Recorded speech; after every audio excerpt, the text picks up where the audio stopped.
Hi, I'm Christina Applegate. And I'm Jamie-Lynn Sigler. And this is Messy.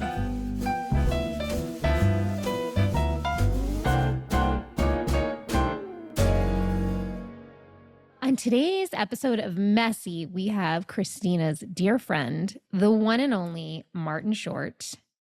And I have to say that, some of our conversations on this podcast are, heavy and heartfelt and deep and like therapy. But also we want to bring you times when we laugh and share stories and reminisce. And this conversation with, as his friends call him Marty Short, is one of those times. And I took this, witnessing Christina talk to him, as a lesson to reach out to somebody from your past. So, when you're feeling defined by your trauma or whatever might be plaguing you or you're dealing with in your life, find someone from a time in your life where it felt a little bit lighter or brighter and talk about those times and those stories and those memories, because I really think they're healing and they're a reminder that we're not defined by what we deal with. We are so much more than that. And I felt that so much for Christina when we recorded this episode. So enjoy.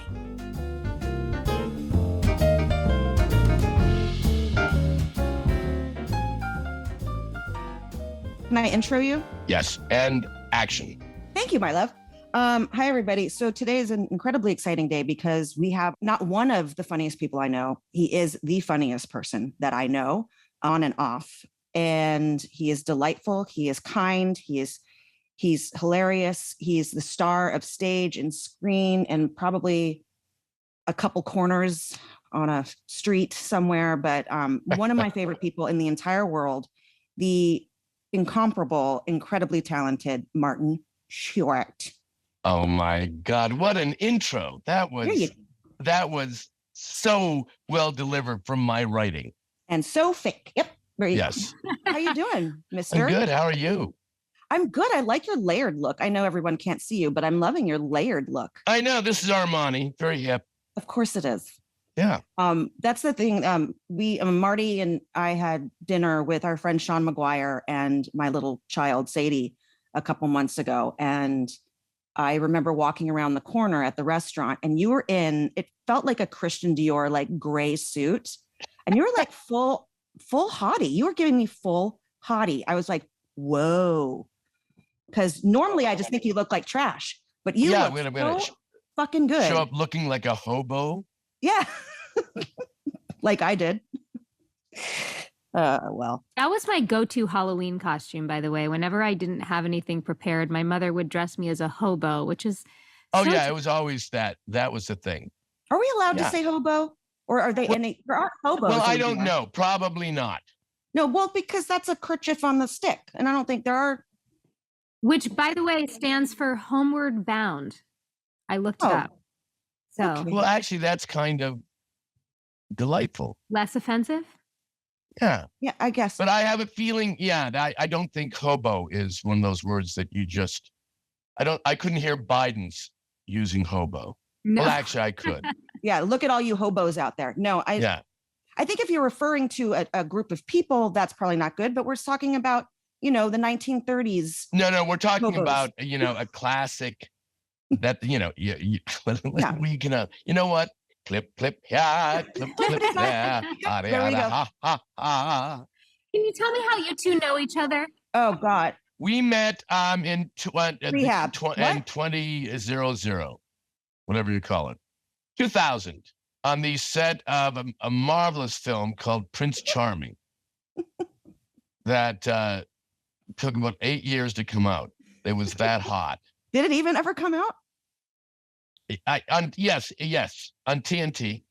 Oh, right. Okay. I'm sorry. Yeah, I played a what do you call it with the horse and the carriage? I played a carriage driver. And in Central Park. And we were transported. Was I a frog at one point? I can't remember. No. Sean was a frog, right? Because I had to kiss Sean. It's Sean McGuire. That's an actor. That's who we had the dinner, and that's why he played a prince, and then you guys were from a different time, the medieval time. Yes, Bernadette Peters was in it. Andrea Martin.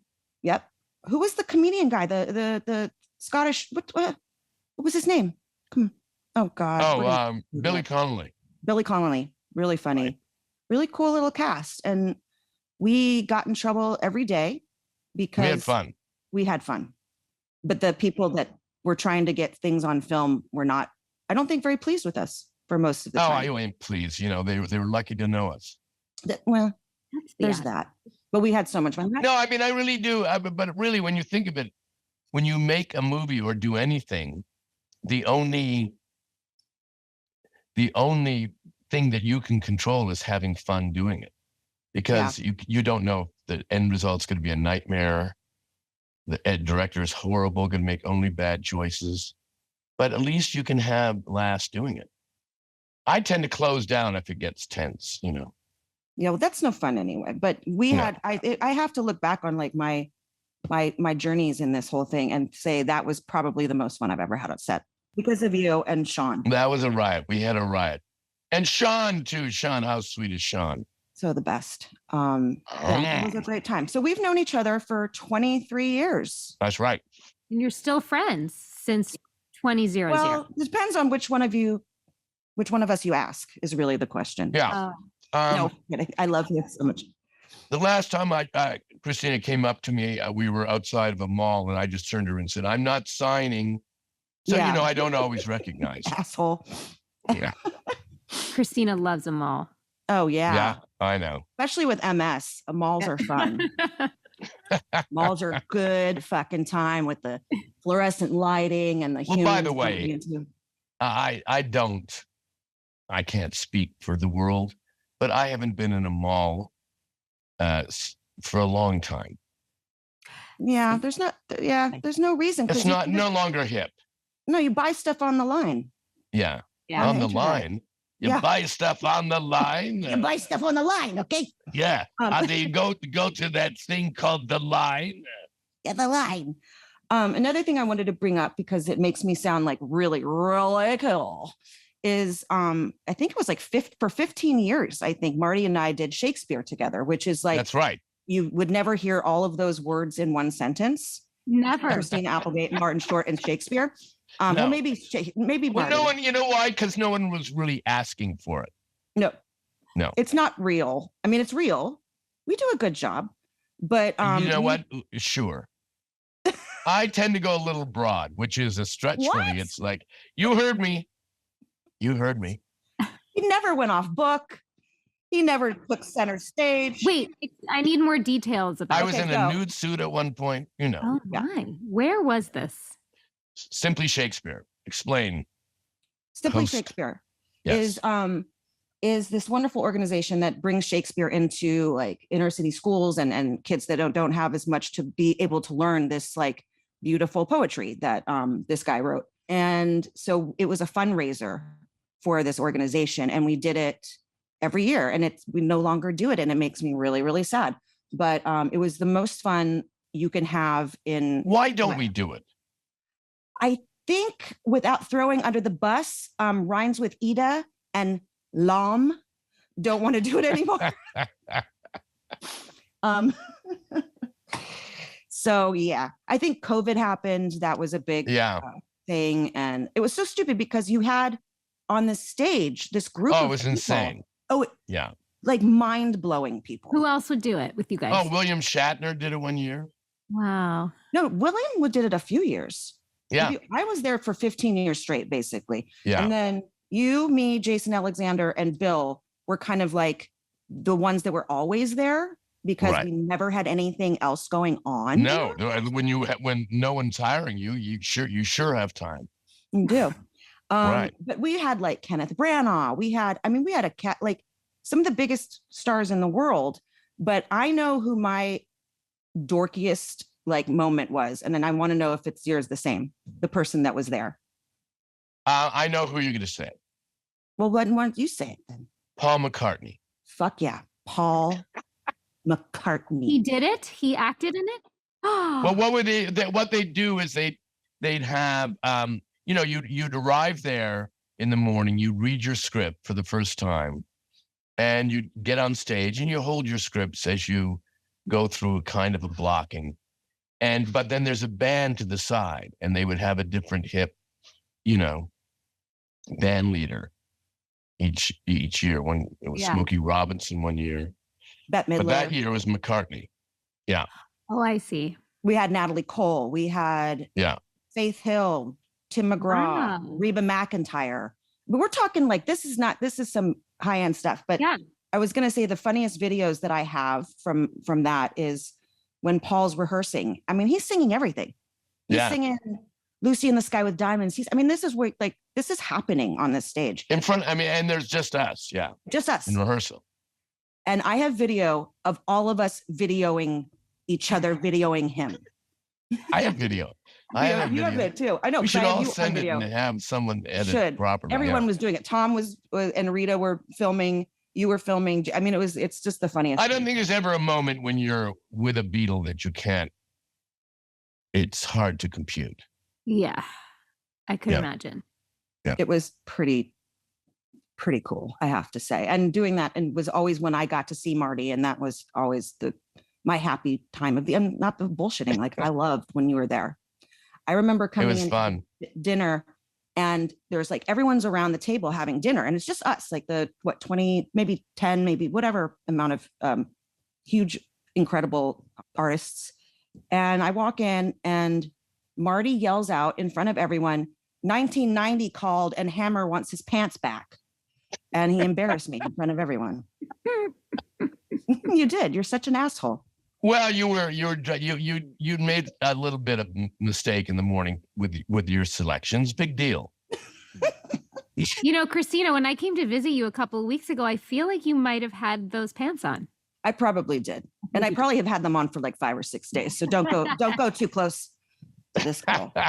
Also, I want to say to you, okay, Only Murders, I can't. Like, I haven't started the 3rd season because Sadie won't let me watch it without her. So I just want to tell you, like, it's. Oh, that's hilarious. Yeah, that's it's hilarious. Like, he's making me wait it so much.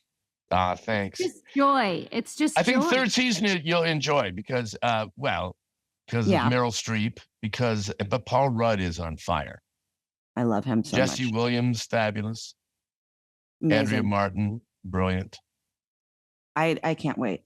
So this is a forum where Christina and I talk freely and openly about a lot of different things, a lot of different topics. One of the things, unfortunately, that we have in common is MS, and that, requires us to talk a lot about the medical stuff we deal with. And I heard once that you used to have like colonoscopy sleepovers with some of your friends before this procedure. And I think I would love to know more about this, because this could be something, Christina, you and I could possibly do. Yeah. Well, the idea was turning a colonoscopy into a dinner party. So it would be Tom Hanks and myself. Name drop. And Steve Martin and our friend Walter Parks. And the 4 of us would have a sleepover at Steve's. We'd all, and the barium or whatever it is was put out on the table with Jell-O and the things you can eat. And we would toast each other and do that. Then we'd play cards. And then at no point were there 4 people at the table. And then, by the morning, his bathroom looked like day 15 of a Carnival cruise. But then we go to this clinic. It was private, because we were hip and famous. And then we all have colonoscopies. And then we go to the Ivy for lunch. I love this. I didn't know the Ivy part. I knew about the pooping together part, but I didn't know about the Ivy afterwards. Ivy, yeah. And have a margarita. Yeah, what a beautiful way to end. Because you hadn't eaten. Right. No, I know. I mean, I've had a few of those in my life, and I do it alone, and it's very lonely, very loud, but very lonely. No. But I think that, a colonoscopy party. So we did this about 3 different times. More? You don't do it? No, because everyone's on different schedules. And yeah. Someone has a polyp, someone doesn't,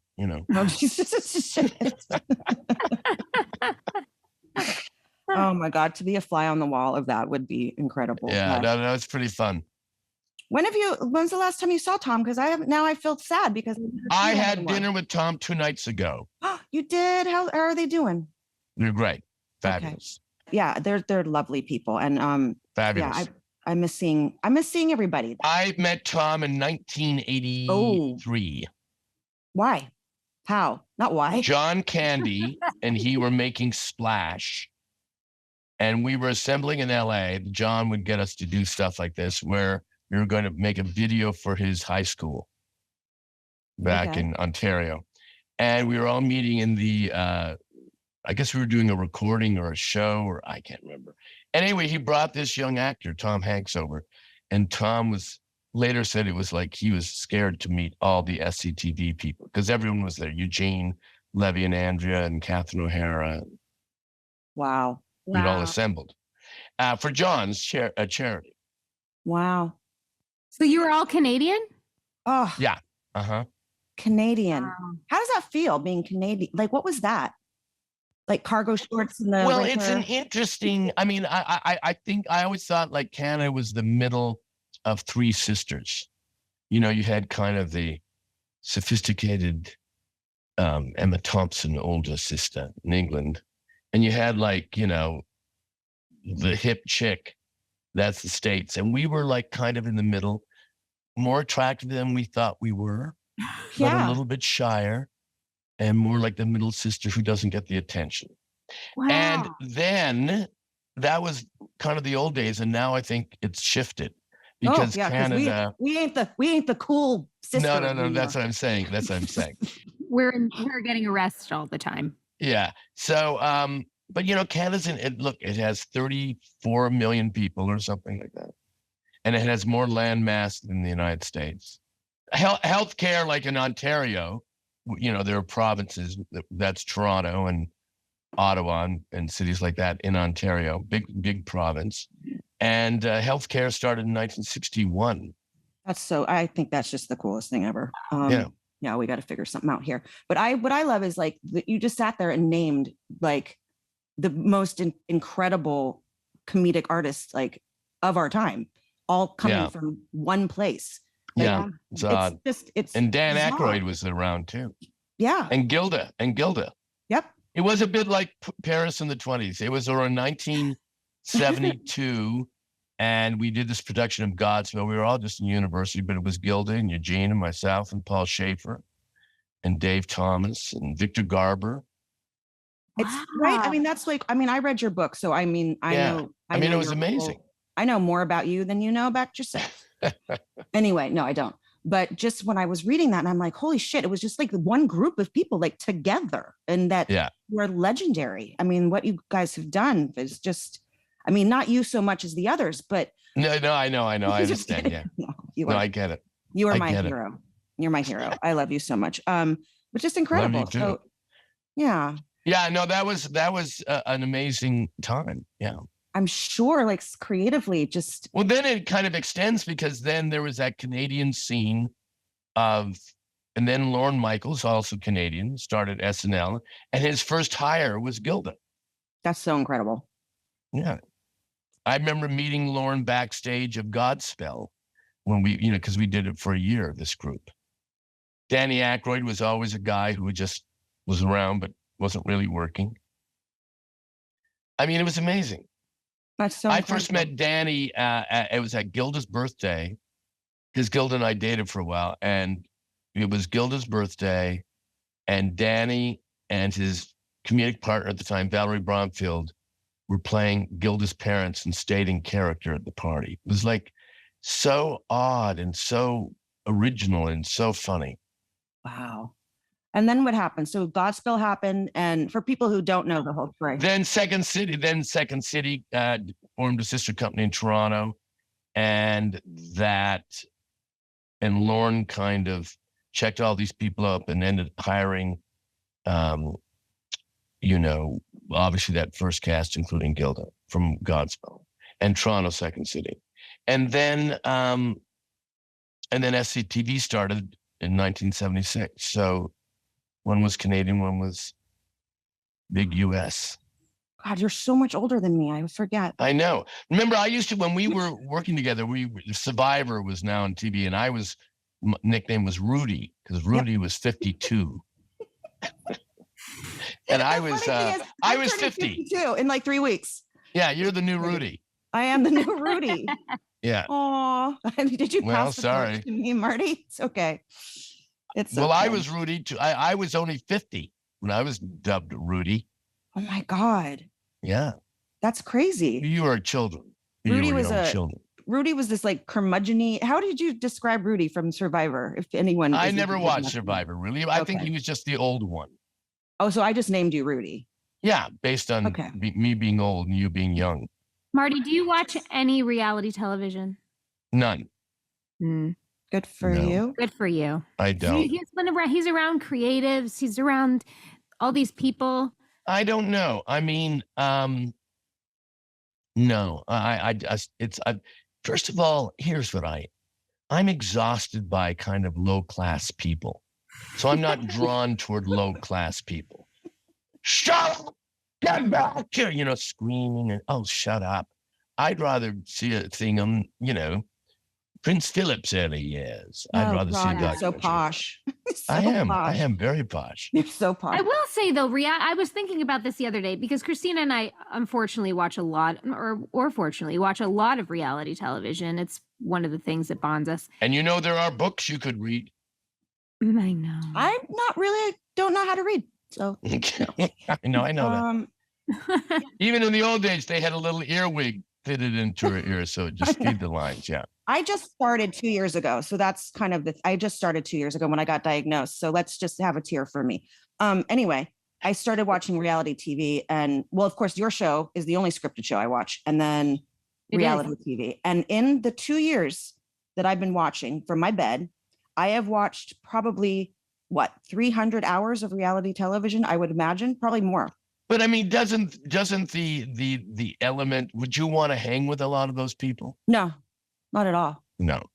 I'm sorry, guys, for the no, some of them I'm actually friends with some people now, but more from like below deck, like the stews and stuff like that. I have slipped into their DMs and become friends with Captain Lee, who's this guy from below deck, and he's amazing. And Kate Chastain and Daisy from it, like I'm more the below deck people because they're really interesting. Is Below Deck a reality show? It is, but it's not a bunch of people yelling at each other. It takes place on a yacht. Yeah, on a super yacht. And it follows the crew around. So they are doing a job. They are actually like doing a job. So they're not. But you see that, I'm just saying if it was following a crew around and they're all kind of polite and there's a little edge, I could see myself getting into that. It's the screaming and the fighting. Yeah, I get very uncomfortable with the screaming and the fighting, and that's my childhood. So I don't like it. Yeah, exactly. But what were you going to say, James? I'm sorry. I was just going to say though, but I feel like it's a specific talent to be a reality star in which you're almost willing to let yourself be used. Yes, it's called having no shame. That's right. Yeah. Right. And when you abandon any kind of, I don't care what they say about me, to hell with my epitaph, it does free you up. Yeah, but then these people get so pissed off when the public like shames them and stuff. They're like, the fans are saying this about me. It's like, you've put yourself in this situation, but I guess people could say that to us, right? Like if we got mad. Oh, absolutely. Right? But that's why I'm not on social media and I read nothing. Okay. Well, you shouldn't. And you have saved yourself a lifetime of really just wasting time. Yeah, for sure. Just Googling your own name. Yeah. Yeah. No, I don't do that, but I was asked to be a housewife for Beverly Hills. No. Oh, really? You didn't know this? I didn't tell you this? No, when? They asked me to be one probably 10 years ago, wow. I would say. And what's funny is I ended up becoming really good friends with the executive producer of it because our kids went to school together. And he's like, oh yeah, we asked you. I said, Chris, now that you know me, would I have been a fun housewife? He's like, no, it would have been the most boring shit I've ever seen in my life. I'm like, yes, I wouldn't have shown up to any dinners. I would have been in my sweatpants and I'd be laying in bed. What fun is that? No, none of it. No, I would be the worst housewife anyway. It's my type of fun. Yeah, exactly.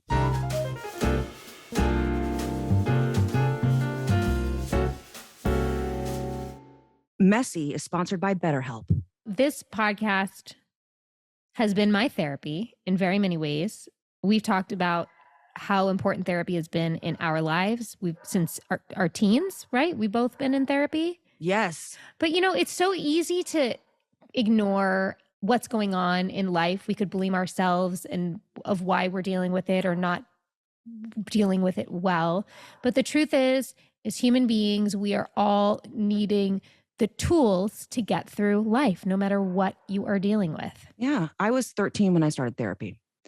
Amazing. I just love that, like, therapy has become the norm, It like the has. norm for people. And there's no Yeah. stigma. I love that. I love that people aren't like, wow, if I go to therapy, then I'm nuts. You're not. Mhm. You just need to talk to someone. And sometimes your friends ain't going to be those people.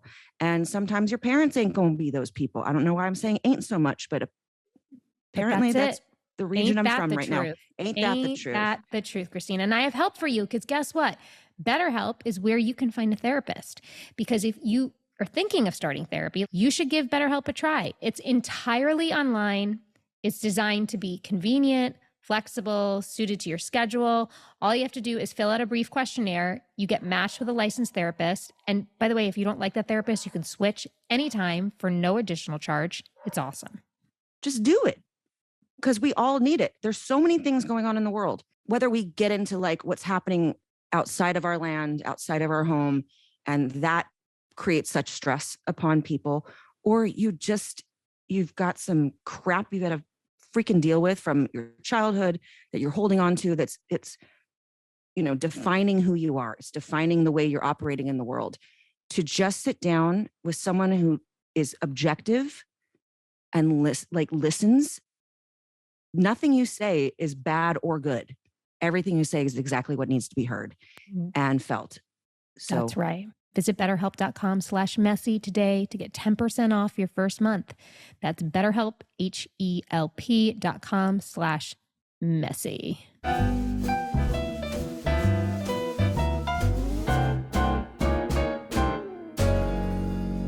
what else is going on, Marty, in your life?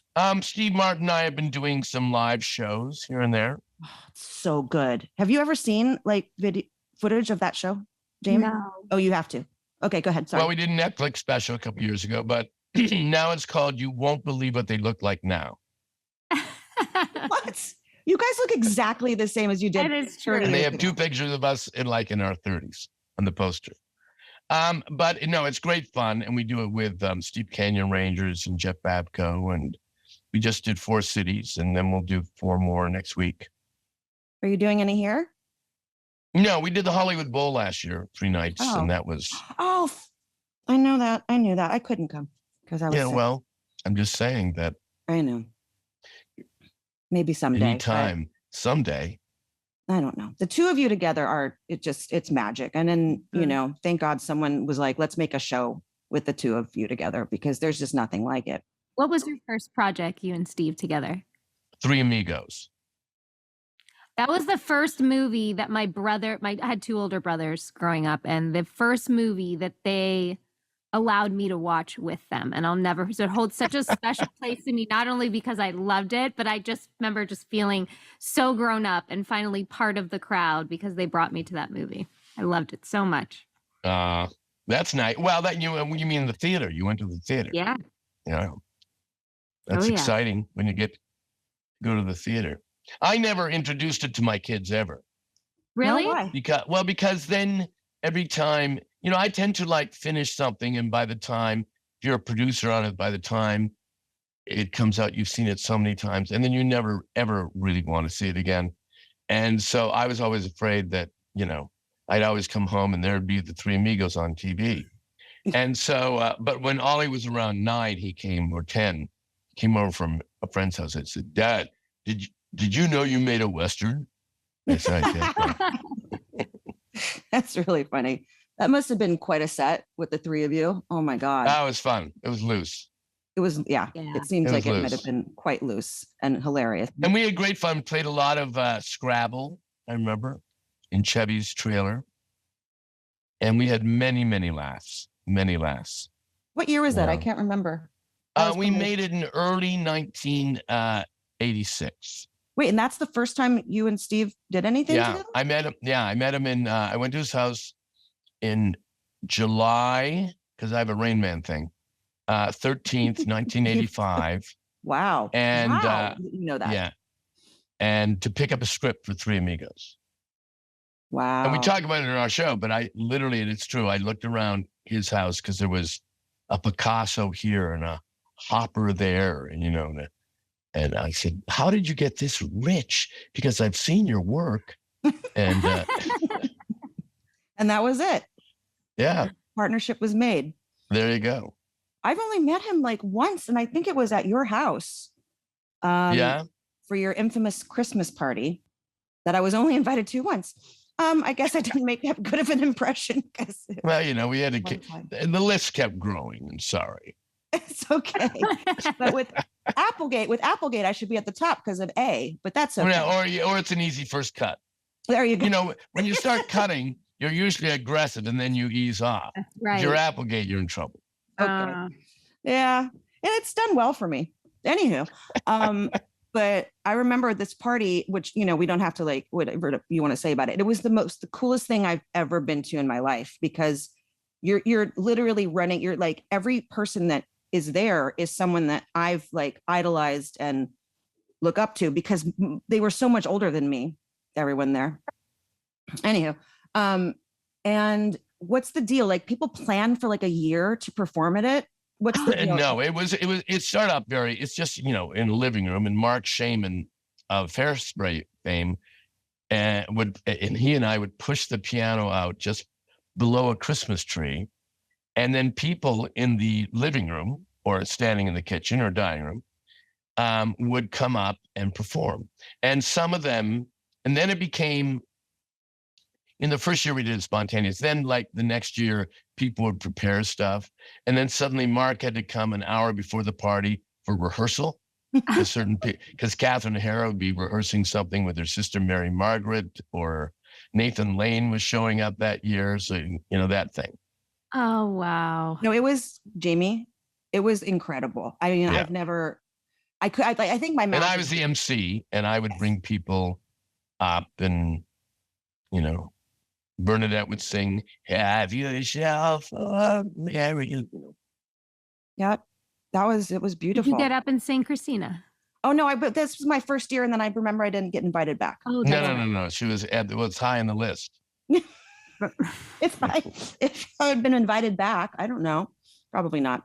Well, but it's a moot point because you weren't invited back. I wasn't invited back. No. And that's okay. I don't hold a grudge. Just remember it real well, but I don't hold a grudge.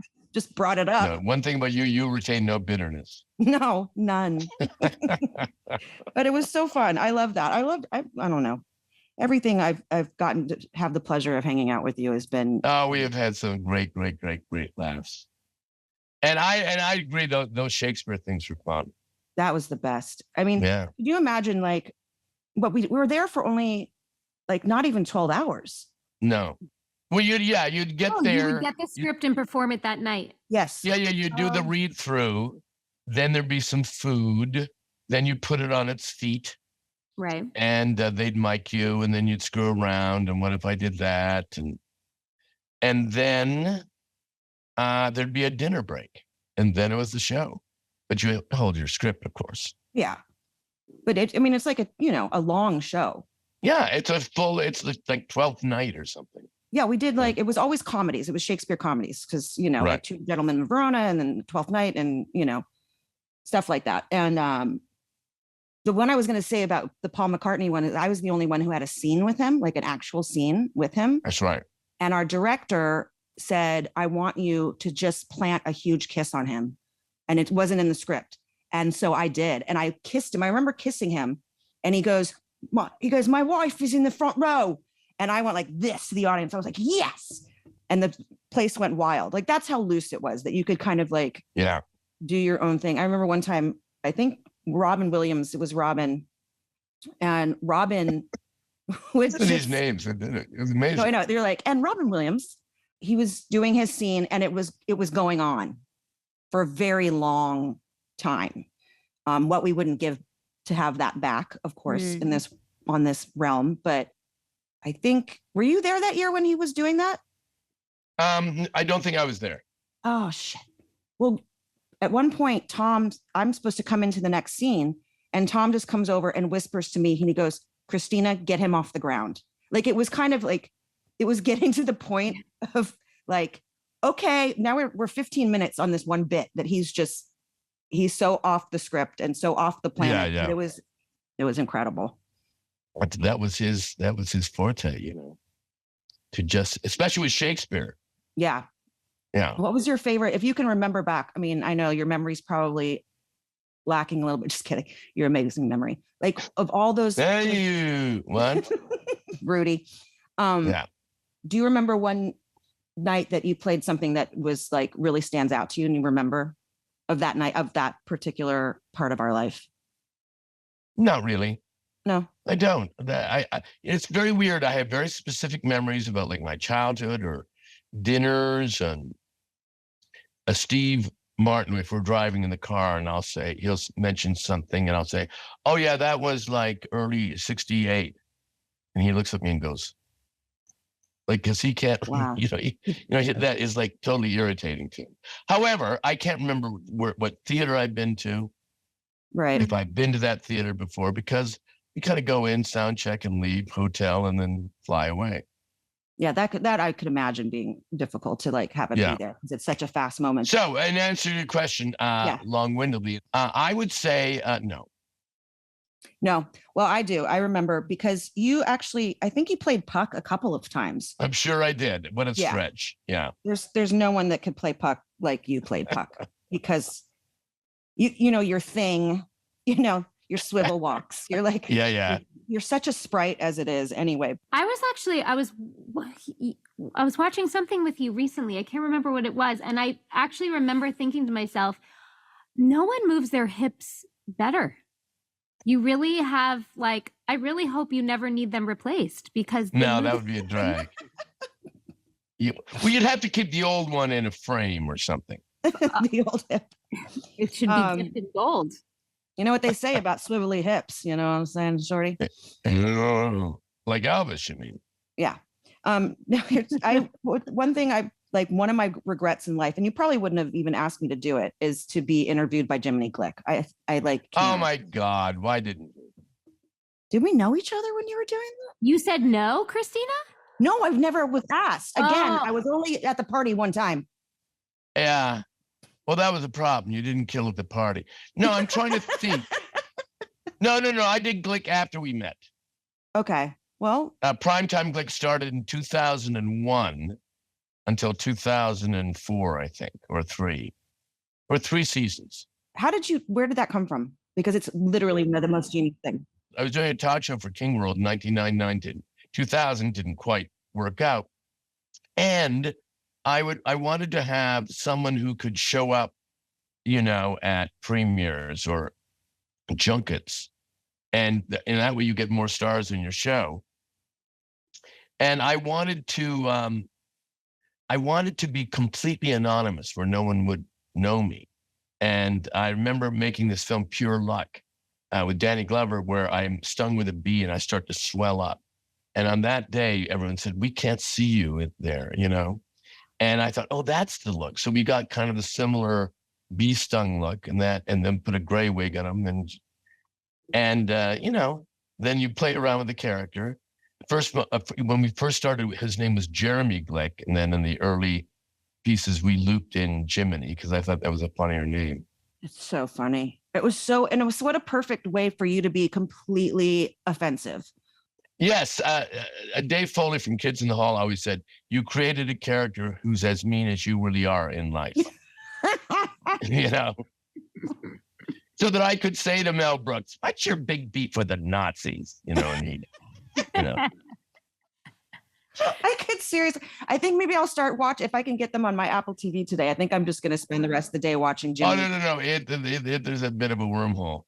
But what were some of the other ones? Please tell me. I just want to laugh. One time I interviewed Spielberg saying, so when are you going to make the big one? The one that connects with the people. Edie Falco in the middle of her she was answering and I went, shh, and it freaked her out. She said later, because it was, and I said, just because I asked you a question does not mean I need the answer. Well, that's the thing about it is seriously, when like at our 4-hour dinner, which was, we were there for 4 hours. Well, it seemed like a half an hour. It wasn't, it was 4 hours, and we could have kept going. Sadie was like so annoyed. Sadie said that was the most annoying dinner I've ever been to in my life. That's what my daughter said. Why? Because she couldn't talk. Oh. She likes to be the center of the attention. I wonder where she got that from. I don't, mostly. Your deep heaving breath. She was so annoyed by us. It was really funny. But in those 4 hours, like, you are so inappropriate. Of course I am. It's one of my best things. Wait, I need more Jiminy Glick. We do more, just like one more for me to laugh. I need to laugh. I'm trying to think. Well, he interviewed Ice Cube and kept calling him Vanilla Ice. Oh, Jesus. And he'd say, you claim to be tough, but I saw you you're wearing a leotard doing a plie just before we was now that pump your brakes, he says. Pump your brakes. Did they know beforehand what you're gonna say? No, nothing's worked out. Sometimes, like, I remember interviewing Alec Baldwin. Okay. And you'd do it like you'd improvise it. I mean, I would say phrases that I'd never said. I take great umbrage, and I think I've never said that. What like, who says that? What does it mean? But I remember with Alec, we did a pass for about 8 minutes, and then we break, and then we're going to do another one, and then you edit, and but he said, ask me about women. Oh boy, just bring up women, and every woman I brought up, he claimed they were at one point pounding on his door at 2 a.m. Oh my! Whether it was Hillary, Dianne Feinstein, anyone, but he was hilarious. So he made that interview by his input. But normally we just improvised. Okay. That was incredible. I mean, you opened the door for like Zach Galifianakis to do in between two ferns. But the thing is, that felt like everyone was in on it. Like Two ferns. Well, just so funny, isn't it? It's so funny. But yeah. Was there ever anyone who actually got pissed at you and left? No, not really. No, not really. No, they were in on it. They kind of knew, right? Well, I know it's you, but yeah, I mean, it's like, no. Man, I want to be interviewed by Jiminy. Well, we can still do it. I just don't go around normally just, in the Glick outfit. You don't even have to. We could just sit on the phone and you can just tell me. Oh, that's true. Insult me. Would you say Glick is one of your most favorite characters you've ever played? Oh, I certainly. But it is that weird thing when you do characters and create them, especially if they become known. They become like kids, so you like them all. Yeah. Except for like Ed Grimley was pretty bad. No, Ed didn't work. But no, see, that Ed Grimley was a very written character. I would write it all out. Glick was a totally improvised character. Right. What other improvised characters have you done? Because obviously SNL. Frank would go off book a little bit. Okay, yeah. You improvise a lot in your work, like when you're filming, like Only Murder. No, they're very strong scripts, and everyone's worked very hard on them. Mm-hmm. I mean, you can change certain lines, you can change certain, and you can say, my gimmick is to make the crew love me so that I can weasel more extra takes. Should we give Marty a freedom take? All right. Okay, do your freedom take. And that's when you add maybe lines that you've written. And then they end up ignoring them. You were very like on it when we worked. And it's like now it's so weird because now it's like they expect you to come in with improv. Like they expect you now. It's almost like this. Yeah. It's like, I remember Anchorman was the first thing I ever did where people were just, that's so funny. God, that's so loosey-goosey all over the place. And then Adam McKay would be like, all right, Christina, now just do whatever you want. And I'm like, what I want to do is the script that I was hired for. Yeah, right. I don't know how to fucking improv. Are you kidding me? I'm sitting here with Steve Carell and like, Will and these people who like literally Steve Carell taught it. Adam McKay created an entire movement of improv. And here's me in Chicago, Second City. Right. At Crazy Town. Right. So I was horrible at it. really, really horrible. I didn't understand what it was, to have that. Is there a key to improv? Is there one or two things? Is it presence? Well, I mean, there's, there things like never deny. Right. So if someone says, gee, I'm holding a pen, and the other person says, no, it's a pencil. It's like curtain. Right. But if the other person, gee, I'm holding a pen, the other person could say, oh my God, it's leaking all over you. So you keep building on it. Mm-hmm. So that's one little thing. I didn't understand it at all. Now I do, I mean, with Dead to Me, it was constantly like loosey-goosey. Not, you did, obviously you respect. Well, and also at one point you get to know the characters so well that you get a sense of what that character might say in a different way, not say cause, but because, Oh, yeah. But when on our show, because our creator was the writer and she was on set all the time, it was like, yeah, it's is like, you're like, I know. Sorry about that. That once I you got know. it like down, yeah. Ben. I did 3 shows with Neil Simon in the 90s, and he was very much, no, it's an not that. Yeah. Mm-hmm. Very particular. And then they're like, well, Neil, yeah. I mean, I did Sweet Charity on Broadway, so I knew Neil and sort of, he was there a lot for our rehearsals. Right. But he and I actually got into a kind of a fight because I didn't like his rewrite. Could you imagine saying that to Neil Simon? Well, that wouldn't be the first time, I don't think. Yeah, but I was like, God, Christina, what an asshole. Well, you know what? In fairness to Neil, he wanted to hear it done. Like, I remember when we did, the first thing I did with him was The Goodbye Girl, a musical with Bernadette Peters. So much. And we'd be in previews in Chicago, and he'd say, can you try that? Because Neil would be at every rehearsal and every preview until we opened. Can you try a new line for that? Sure. Can you try a second line? Sure. There's a third line. Then he'd start laughing. You're going to forget all this. I said, no, I'm writing it. I'm writing it on my arms. And but then after the show, at one point I'd say, oh, Neil, I stumbled over that 4th line you gave me. I know, but we're going to cut it. I said, but I did it badly. No, you did it badly. And it's also a bad line. So he just wanted to hear it done. And so why he would be irritated with you that day, if he was, is you not trying it. It was, yeah. But no. But there were other times when you go, well, this is like, this line's great, and this new line you're asking me to do is not great. Well, what had happened is he kind of changed Charity into like, it was more lascivious. The whole premise of it became more lascivious, and for me, because you were doing it. Yeah. So Horie McHorton's doing it.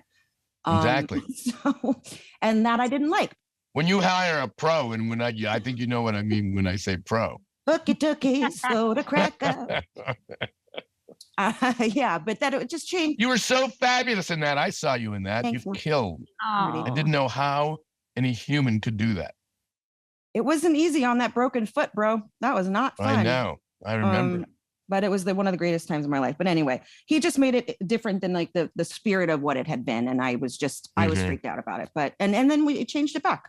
So I was like, I can't, make her like slutty. I can't do that, even though she's a hooker, but she's not a slutty hooker. Does that make sense? Is that an oxymoron? I don't know. No, I've only seen it with you and Shirley, and neither one were slutties. Right. That's what I mean. It had to have an innocence to it. Otherwise, you're not going to buy it and you're not going to feel something. But anyway, this interview is about you. I truly am just enjoying listening to you, both of you talk. It's like, it's making me reminiscent of a time. So I grew up on Long Island in New York, and community theater was my life, and Broadway was so close. It was right there. But like we had our own Christmas like Marty Christmas parties, like in that community theater community. And it's everything. And it's something that I really like miss now in my life, because it's essential. I think it's just essential to keep you inspired and wanting to work. Just listening to both of you, I'm like just so like re-inspired. And sometimes I think like, am I done with this? Do I still want to do it? And then I hear you both speak, and it's just making me remember that innate love that was in me as a little girl that nobody around me was in this business. I just fell into it because I loved it. And it's just re-inspiring me. So thank you both, because I love hearing nice. stories like this. It reminds me why I wanted to do it. Why did you want to do it, Marty? I don't know. I mean, I was just drawn toward it. I used to have, I grew up in Hamilton, Ontario, Canada, which is, 65 miles from Buffalo. So we would get our television through Buffalo, ABC, NBC, CBS. And then there'd be, Canadian stations, CBC, CTV, a local station. But that was, about 9 stations or something.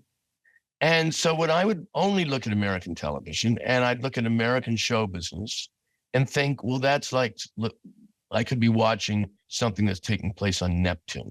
It didn't seem realistic to me. So I wanted to be a doctor. And that was my main goal. But only because I was only because I didn't care about science. I was just a fan of Chad Everett on Medical Center. You know what I mean? It was all show business. And then I would pretend to have my own variety show in my attic, and I'd record things. I had an applause record, and a gooseneck lamp, because even then I needed lighting. Wow. And so I would, but it all seemed like a fantasy and not something that you therefore would think you'd do. Mm-hmm. And then in university, I became kind of hooked. And so were you like in the drama department? Like, is that where you? No, I was in the drama, but I did switch from pre-meds to social work. It gave me more time. So I was, there were 3 divisions. And I would do plays and I'd do musicals, and Eugene Levy and I would do it. Ivan Reitman, the director, was at university then in Hamilton. Oh, wait, you guys were all at university together? Yeah. Ivan was a little older, but I met Ivan in my first year and he was in his lab. And Eugene too? Eugene too, yeah. Wow. Crazy. Eugene.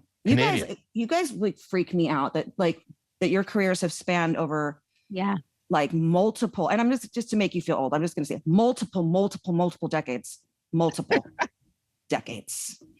And like killing it right now. Like that is such a testament to your spirit and your talent. And the joy you have performing. I mean, I think that's, don't you? Well, I was always, and still am, a Canadian. So in Canada, there was no real one to make a living. You always did the 3 mediums. You did theater, you did television, you didn't phone a manager and say, is this a good choice? You'd say to them, do I bring a suit? Right. And so you could do Shakespeare on radio in the afternoon and then do cabaret at night, or any kind of, show that was hip in New York, and they do a sister company in Toronto. You audition and hopefully get it. I mean, it was like university of show business. And so by the time you hit to the States, you had done more stuff than most American actors had. That's what I think. Like when I've like Sadie has asked me, like sometimes she doesn't want to be an actress anymore, but she had, said something to me. And I said, you have to, you've got to study. Like this isn't like just you're adorable, you're awesome, you have an innate natural talent. Like you better be like fucking good and know your shit, or else you'll be a one-off. Yeah. Right. And then, I mean, it's also, wouldn't you like to pick a career that you do more than 4 years, that you can make an investment. That's the thing for a lot of us. I mean, for most actors, that's kind of the deal, like the star goes up real bright and it fizzles just as fast as it went up. So what do you think the secret to this, like your longevity is? Because I know what mine is, but this is about you. And I want to know. Well, I don't know. I just think for me, I was able to, they don't want me in the movies. Oh, I'll go to television. Oh, no, they don't want me in television. Oh, I'll go to the theater. Well, they want me in the movies again. Okay. I mean, I think it's just being flexible and not, I used to have this great manager, Bernie Brillstein, legendary Bernie, guy. Yeah. And I said to him once, what's the secret of show business, Bernie? Don't take it seriously. It's only show. You always say it's only show business. It's not like we're not splitting an atom here. It's show business. Yep. So I think that if you don't take it personally, that's a great a leg up if you're going to be in show business, because it's mostly being rejected. And even if you get selected and then your thing opens and they say you stink.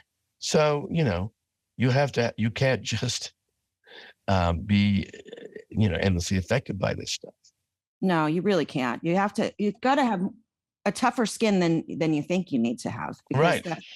What people don't know is that out of, 10, whatever, auditions or whatever, 9.5 of them are going to be no. And then you've got to be able to, whatever. It's not going to be because you read badly, which you then think it is. It's because when you're finally on the other side of the table, you realize, it was about also, I was too young or too old or too fat or too thin or too something. Yep. That's what I try to tell. Yeah. Don't you feel too like you just those moments where you get it, or the jobs that you get it, there's a certain frequency that's in a room, for me at least, that I found. You just know when you leave, I think that this was the one. Like I don't know. I remember the first time I went through not working. So I'd now been in show business like 5 years. And suddenly there were just no jobs and there was nothing. And I remember every time I went down to the subway was leaving. I would run to the subway and it was leaving.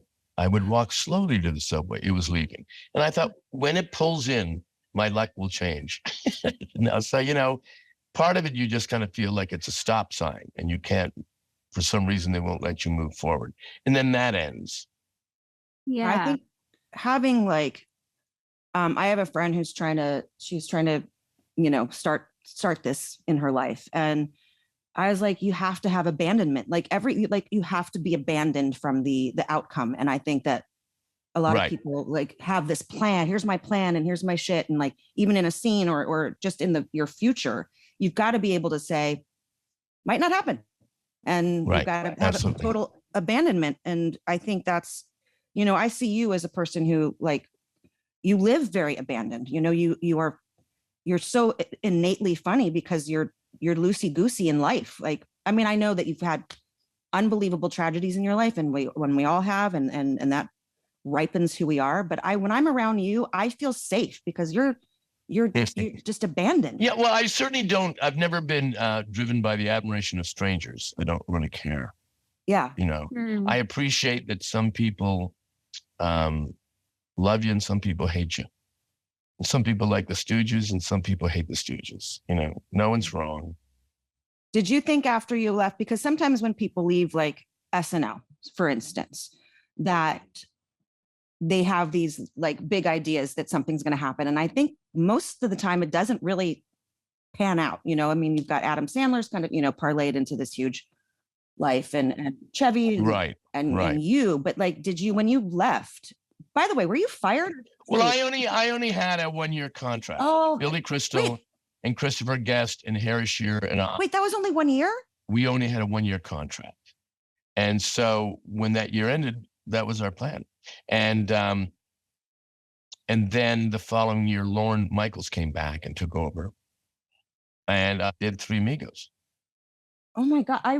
Because you made such an impact with SNL, I swear it was 5 years you were on there. Yeah, 1 year. Wow. I'd done 2.5 years of SCTV. Right. Before that. And then I went right into SNL. Oh, SCTV ended and then we did SNL. So good, buddy. I'm going to just say this. This has been incredible. I miss you. Is there anything else you want to talk about? No, I'm just looking at this thing. Marty, could you see the plumber outside? There is an app for hat needs to be downloaded. Okay. Let me just respond. Mark read. Okay, I read it. Okay. All right, bye, guys. We love you so much. Let's have have dinner soon. And absolutely. My pleasure. Thank you so much. All right, sign out yourself off. Bye. Bye. Well, first of all, thank you, Christina, for having him on. He's just, it's nice to sort of meet someone who you've been a fan of for so long, and you really understand that the joy you feel when you watch someone perform is innately them. Do you know what I mean? Like he's just like the nuggets of advice that he gave that he didn't even realize he was giving, you realize are just the way he lives his life, and they permeate and they feel real and they stick with you. And I understand why you love him so much and why the world loves him so much. He's really special. Yeah, he is really special. Yeah. And hilarious. And I'm like, it's good to laugh. I feel like it was really nice to watch you laugh for a long time too. It's good for you. Yeah, it's been probably since I went to his dinner. I like laugh like that and that was an incredible dinner. I wish I wanted it to last forever. And because and if you know who Sean McGuire is, he's such a sweetheart, and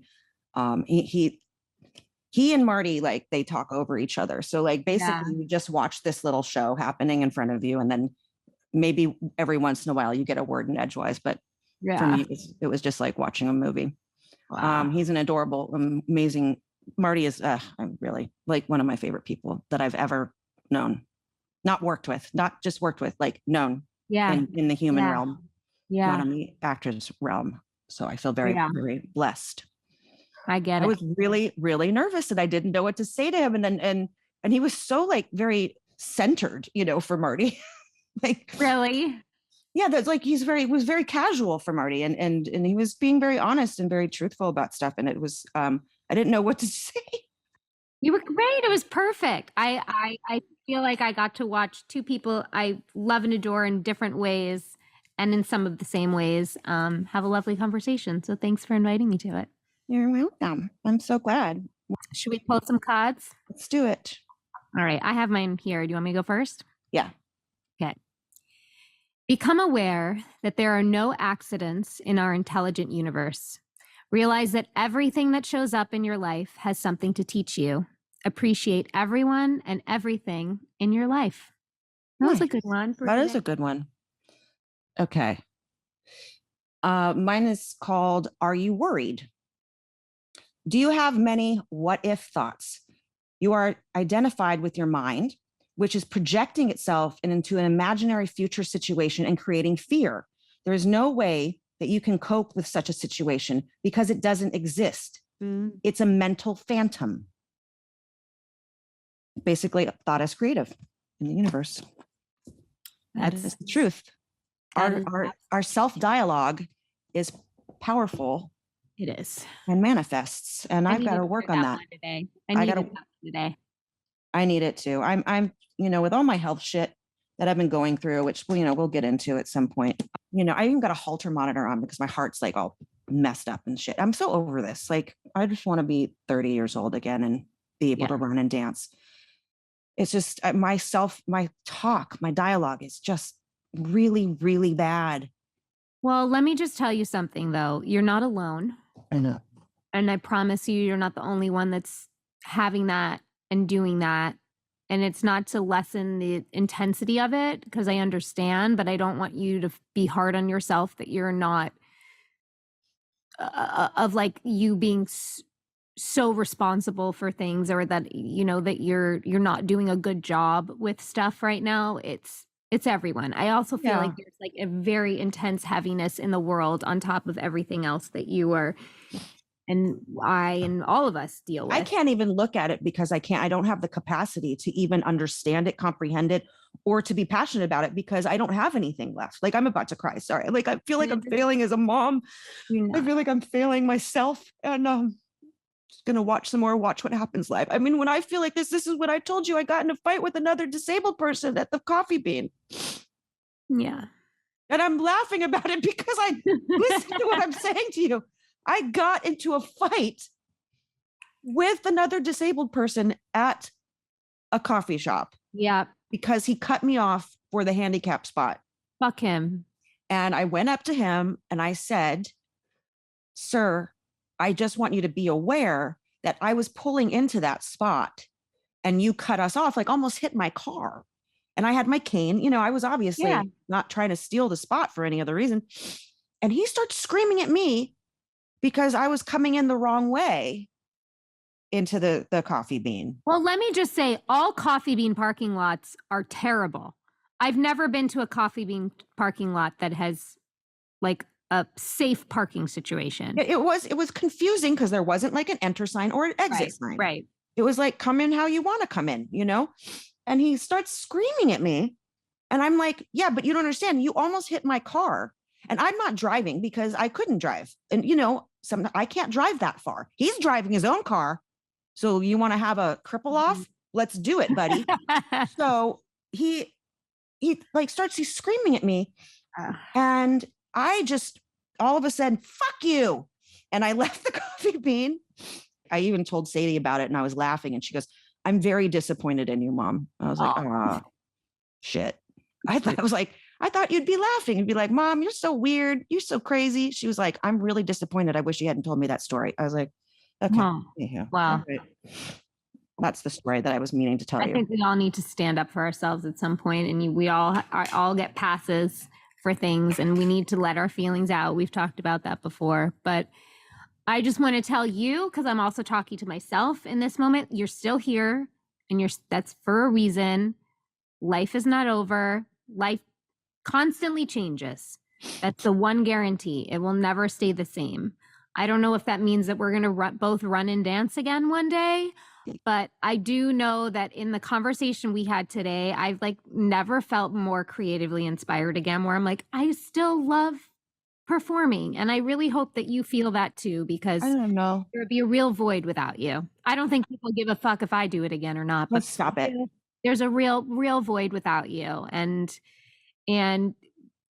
people like Marty I don't think waste time with relationships with people that are just, he's only friends with the upper echelon of creative people, and you're one of them. So I hope that you can take that from today and remember that. And I love you. I do miss it, I have to say, but I have other goals. And here's my goal. We got to put this into the universe for me. Let's do it. And then we say our, and so it is. Let's both say, okay. My goal is I want to be able to just jump off the ground, even if it's like 3 inches. I can't jump anymore. Me neither. I know. I can't hop and I can't jump. And I want to work really hard to just try to do that, because that to me is like one step in the right direction. I want to get off the ground just a little bit. Okay. Okay. And mine is, I just want to walk with confidence, looking up at the world, feeling free and easy and no pain. There you go. And so it is. This show is executive produced by Christina Applegate, Jamie-Lynn Sigler, and Allison Bresnick. Our audio engineer is Josh Windish. If you want to show us some love, don't forget to leave the show a rating or review.